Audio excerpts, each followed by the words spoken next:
ইছলাম ধৰ্মীয় লোকৰ আল্লাহৰ প্ৰতি যি সমৰ্পণ সেয়া দেখি কেতিয়াবা আচৰিত হওঁ, লগতে আপ্লুত হওঁ। তেওঁলোকৰ আল্লাহৰ প্ৰতি যি সমৰ্পণ সেয়া দেখি কেতিয়াবা আচৰিত হওঁ আৰু লগতে আপ্লুত হওঁ। কিমান আস্থা থাকিলে গোটেই দিন খোৱা বাদেই দিয়ক, নিজৰ যিখিনি লেলাউটিকে থু আকাৰে পেলাই দিওঁ সেইখিনি নাখাই পেলাই দিয়ে বুলি শুনিছোঁ। কাৰণ কিমানখিনি আস্থা থাকিলে কোনোবাই গোটেই দিনটো একো নোখোৱাটো বাদেই দিয়ক, নিজৰ যিখিনি লেলাউটি থাকে আমাৰ, যিখিনি আমি থু আকাৰে পেলাই দিওঁ সেইখিনিও গিলিব নোৱাৰে, পেলাই দিয়ে বুলি শুনিছোঁ। জন্মৰ পৰা মৃত্যুলৈকে আমি গোটেই জীৱনটো খাই খাই পাৰ কৰোঁ, কিন্তু তাৰ মাজতে এটা মাহ যদি ভগৱানৰ নামত নোখোৱাকৈ উচৰ্গা কৰিব পাৰোঁ, কিমান ডাঙৰ কথা ভাবকচোন। জন্মৰ পৰা মৃত্যুলৈকে আমি গোটেই জীৱনটো খাই খায়ে পাৰ কৰোঁ, কিন্তু তাৰ মাজতে এটা মাহ যদি ভগৱানৰ নামত নোখোৱাকৈ উচৰ্গা কৰিব পাৰোঁ, কিমান ডাঙৰ কথা ভাবকচোন। আমিতো খাবলৈ পাওঁ, কিন্তু এনেকুৱা ভোকাতৰ মানুহ আছে যিয়ে এসাঁজ ভাতৰ বাবে হাহাকাৰ কৰিবলগীয়া হয়।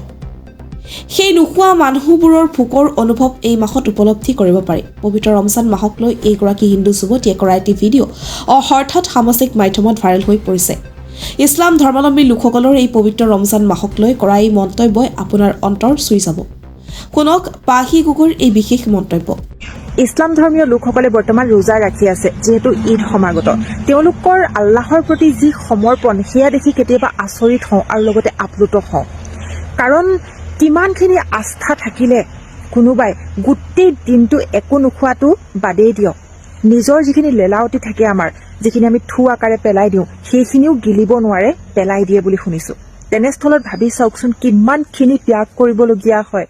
জন্মৰ পৰা মৃত্যুলৈকে আমি গোটেই জীৱনটো খাই খায়ে পাৰ কৰোঁ, কিন্তু তাৰ মাজতে এটা মাহ যদি ভগৱানৰ নামত নোখোৱাকৈ উচৰ্গা কৰিব পাৰোঁ, কিমান ডাঙৰ কথা ভাবকচোন।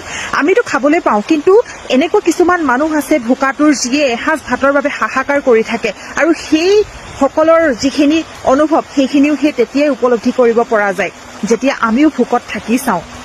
আৰু তেওঁলোকৰ যি একতা, যি আস্থা, সেয়া দেখি আচলতে সঁচাকৈ বহুত বেছি আচৰিত হওঁ, লগতে প্ৰেৰণা পাওঁ। গতিকে মোৰ ফালৰ পৰা দেৰিকৈ হ'লেও প্ৰত্যেকজন ৰোজা ৰাখি থকা ইছলাম ধৰ্মৰ ব্যক্তিলৈ ধন্যবাদ, কৃতজ্ঞতা তথা তেওঁলোকৰ প্ৰতি ওপৰত থকাজনে কৃপা দৃষ্টি ৰাখে তাৰেই কামনা কৰিছোঁ। ধন্যবাদ।